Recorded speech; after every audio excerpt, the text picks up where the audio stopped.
Good morning po sa inyo pong lahat na taga-subaybay at mga subscriber po ng YouTube channel po na ito na ating pag-aralan. At maraming salamat din po Ma'am Lorraine sa chance na maging kabahagi po ng ministry na ito.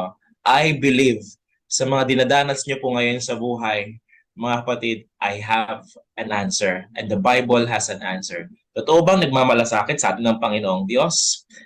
Let's read the Bible, mga kapatid. Does God really care about you? Sabi po dito mga kapatid, mga kaibigan, sa Isaiah 43 verse 4. Okay po, aking pumabasahin po sa inyo. Isaiah 43 verse 4. Ibibigay ko ang mga bansa para lang maligtas ka. Sapagkat mahalaga ka sa akin, mahal kita, kaya't pararangalan kita. We are all chosen by God. Alam niyo po mga batid, God is in the business of choosing people. Kahit sila po ay napakaraming mga flaws, sila po ay napakaraming mga kasalanan, yet the love of God, the Lord God, mga minamahal na mga taga-subaybay, ang Panginoong Diyos ay nagmamahal pa rin po sa atin. Sabi nga po dito, He loves us with an everlasting love. At ito pa, bibigyan ko po kayo ng isa pang teksto dito po sa Jeremiah 31 verse 3. Jeremiah 31 verse 3, ito po ang pagkakasabi, na napakita ako sa kanila mula sa malayo. Sa simula pa'y iniibig ko na sila, kaya patuloy akong magiging tapat sa kanila. Even from the beginning, mga minamahal na mga kapatid, mahal na po tayo ng Panginoong Diyos. Hindi dahil may magbuti kang ginawa, hindi dahil kilala ka or achiever ka or successful ka sa buhay. No. Mahal ka ng Panginoon. Kahit ang situation mo ay ikaw ay nasa problema, ikaw ay nasa anxiety, ikaw ay nasa mga pagsubok, the Lord never abandoned you. How could He love someone like you? Hindi na po kasi natin maalis yun sa Panginoon eh. Kaya nga po sabi po sa 1 John 4 verse 8, God is love. You cannot do away the love of God. Talagang pag-ibig po talaga ang Diyos. Even someone like me, even someone like you who is unlovable, it doesn't matter to Him as long as He is love and He is really love.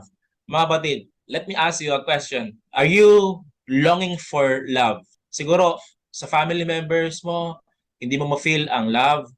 Siguro sa mga friends mo, hindi mo pa ma-feel yung greatest love. Siguro you are betrayed by your past relationship or even in your current relationship as of today. Friends, let me tell you, you can find that true love in Jesus because God is love. You cannot do away with that adjective to Him. He is really love, whether you like it or not. You can find your love, true love, in Jesus Christ, mga minamahal na mapatid. He loves those who have stolen, those who have committed adultery. Mahal niya po mga kapatid. Wala pong pili ang Panginoon. Wala po siyang pili. Na sinasabi niya po, even in 1 John 1 verse 9, if we confess our sins, He is faithful and just to forgive us. Sabi nga po doon mga kapatid, na kung tayo lang daw po ay magkukumpisal, magpapahayag po natin pong kasalanan sa Kanya, siya daw po ay tapat upang tayo patawarin. Salamat po, Pastor. Napakabuti po talaga ng Panginoon kasi mahal niya kahit yung mga taong hindi siya mahal at walang panahon sa Kanya. Inanais pa din niya na maligtas sila at makasama sila sa langit. Ito po ang ating topic ngayon ay talagang napakaganda. This is talking about the love of Christ. Alam niyo po mga kapatid, ang mundo po natin ngayon ay talagang parang pasira na po talaga. I'm not telling you not to give fear in your heart. Pero ang ating mundo mga kapatid ay kung niyo po mapapansin sa mga balita ay napakarami na pong digmaan, napakarami na pong biktima ng digmaan, napakarami na pong mga sakuna, napakarami na pong mga kalamidad. Friends, itong mundo na ito ay will not give you eternal happiness.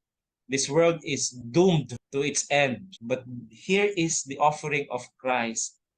Please, tanggapin po natin mga kapatid. Kami po na nakatanggap in this wonderful love, talagang masayang-masaya po kami mga kapatid. Talagang na-fulfill talaga yung pinaka-joy.